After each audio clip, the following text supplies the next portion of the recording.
Now, let us look at an interesting question which was given way back in 1999.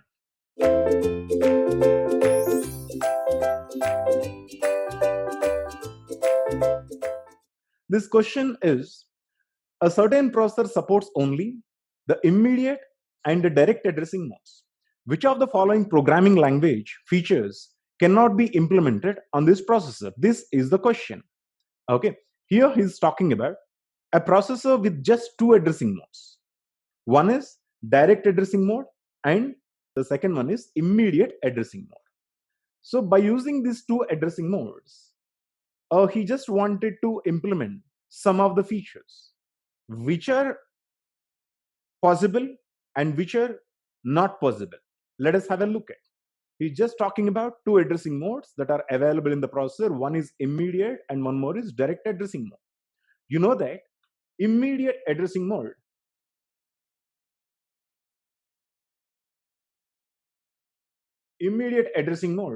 will enable a feature which is called constants. If you want to declare constants in your program, you have to use immediate addressing mode within the architecture. And there is a direct addressing mode. You know that the direct addressing mode will enable variable declaration, right? So now he uses only these two addressing modes. One is immediate, one more is direct. So only two features of the program can be enabled. One is constants and one more is variable. So let us have a look at the options.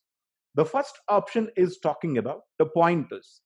Can we use the pointers by using one of these two addressing modes? No, pointers does require indirect addressing mode, right? If you want to implement pointers, you require indirect addressing mode.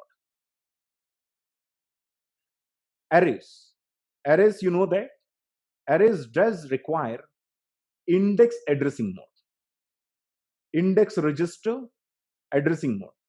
Records is an interesting concept.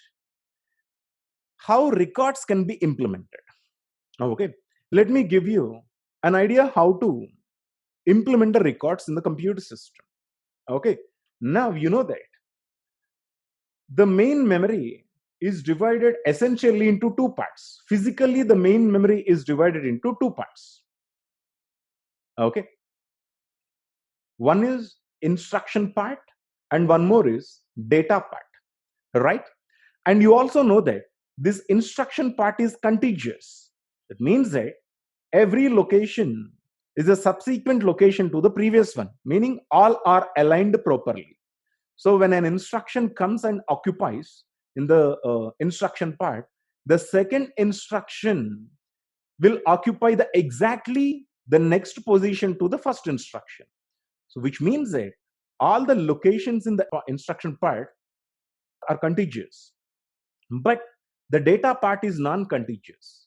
When it comes to the data part, the data elements will be residing in the data memory in a non-contiguous manner. That means that if the first data element of the program is available in this location, the next data element might be available in some other location which may not be the next location to the first data element of the program. Okay, so for this reason, you need to understand the way we implement various data items in the data memory. When it comes to the record is a collection of data elements, right? Record is a collection of data elements. Okay.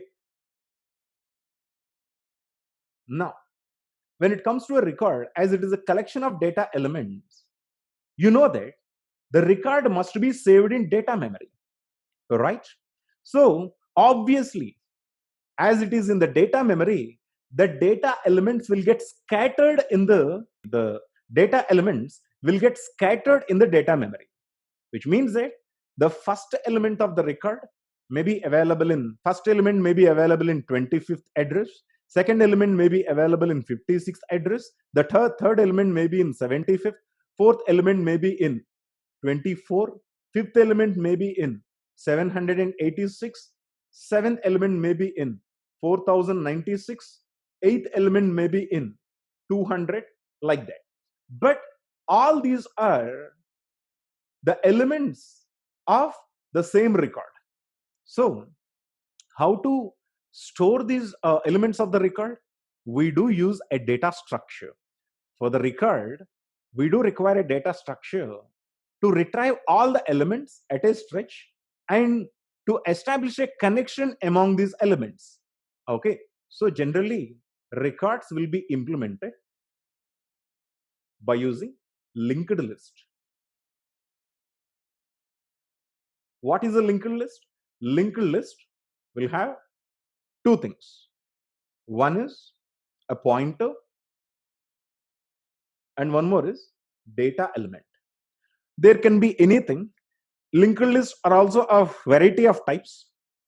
One is, circular linked list. In the circular linked list, there will be a left pointer, a right pointer, and a data element. Okay, single linked list, only data element and a pointer to the next element. Double linked list, left pointer, a right pointer, and a data element. So you can see that all the elements, in order to have a connection established among these all the elements, I use a linked list. Okay, this record can be implemented using a linked list. Okay, this linked list, as it is quite evident from the explanation that I have given here, does seriously use a pointer, right? Linked list itself will talk about the pointer just before the implementation itself, because without pointer, linked list cannot be implemented, right? So records also cannot be implemented because records requires a linked list. Linked list require a pointer. A pointer requires indirect addressing mode. Pointer requires indirect addressing mode. Okay, and the third one is the fourth one is recursive procedures with local variables. What is a recursive function? The function which calls itself. You know that when a function calls, routine calls a subroutine.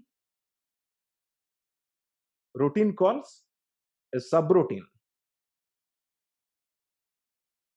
Now the current routine's return address, that the program counter value of the current routine must be saved within the stack, right?